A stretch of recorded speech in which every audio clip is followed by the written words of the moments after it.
নাজমুল হোসেন শান্তর নেতৃত্ব নিয়ে প্রশ্ন তামিমের, ধুয়ে দিলেন সমালোচনায়। অস্ট্রেলিয়ার বিপক্ষে হারের পর ভারতের বিপক্ষে 50 রানের ব্যবধানে হেরেছে বাংলাদেশ দল। তাতে করে এক ম্যাচ হাতে থাকার পরও সেমির রেস থেকে ছিটকে গেছে বাংলাদেশ। শেষ ম্যাচটি কার্যত পরিণত হয়েছে নিয়ম রক্ষায়। দলের এমন পরিস্থিতির জন্য অধিনায়ক নাজমুল হোসেন শান্তর নেতৃত্ব নিয়ে প্রশ্ন তুলেছেন তামিম ইকবাল।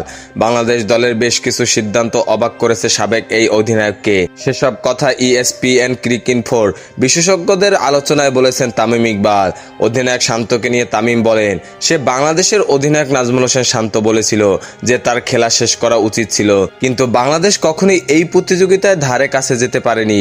আমি বুঝতে পারিনি কেন সে এমনটি বললেন। এই পুরো টুর্নামেন্টটি বাংলাদেশের ব্যাটিং হতাশ করেছে। এখন আসলে ভাবতে হবে কিভাবে তারা এখান থেকে বেরিয়ে আসবে। এ ম্যাচে টসে জিতে ভারতকে শুরুতে ব্যাটিংয়ে পাঠান অধিনায়ক নাজমুল হোসেন শান্ত, যা অবাক করেছে তামিম ইকবালকে। তিনি বলেন, যখন আপনার ব্যাটাররা রান করছে তখন আপনি আত্মবিশ্বাসী যে আপনার ব্যাটিং লাইন আপ 160 থেকে 170 রান তারা করতে পারে। যখন আপনি জানেন যে আপনার ব্যাটিং সংগ্রাম করছে, তখন আমি অবাক হয়েছিলাম বাংলাদেশের প্রথমে বল করার সিদ্ধান্ত দেখে। এ ম্যাচে তাদের বেশ কিছু সিদ্ধান্ত আমাকে অবাক করেছে, যার দিকে আঙ্গুল তোলা যায়। এ ম্যাচে বাংলাদেশ খেলায়নি তাদের পেসার আক্রমণের নেতা তাসকিন আহমেদকে। একজন বলার কমিয়ে বাড়তি ব্যাটার হিসেবে জাকির আলীকে খেলিয়েছে দল, যা বিস্মিত করেছে তামিম ইকবাল। তিনি বলেন, আমি খুবই অবাক হয়েছিলাম দেখে যে তাসকিন খেলছে না। দুই স্পিনারই প্রচুর রান খরচ করেছে। একটা সময় ছিল যখন তানজিম হাসান সাকিবের কাছে উইকেট হারিয়ে ভারত কিছুটা ঢুকছিল।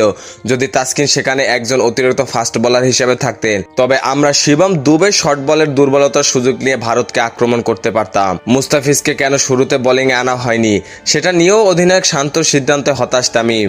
বলেন, সবাই বাঁহাতি ফাস্ট বোলিং এর বিরুদ্ধে রোহিত শর্মার সামান্য দুর্বলতা নিয়ে কথা বলেছে। খেলায় একই রকমের বলার থাকলে সেটা খেলোয়াড়ের মনে চলে। বাঁহাতি বলার দিয়ে শুরু করার সুযোগ ছিল বাংলাদেশের। ভারত হয়তো 196 রান করেছে, কিন্তু রোহিতের শুরুটা ভারতের জন্য খুবই গুরুত্বপূর্ণ ছিল। তানজিম আগের ম্যাচগুলোতে নতুন বলে ভালো করেছে, সে আজ নতুন বল পায়নি। কেন অন্য কারো জন্য পুরো সেটআপ পরিবর্তন করতে হবে, এমনকি যখন কেউ ব্যতিক্রমী ভালো করছে।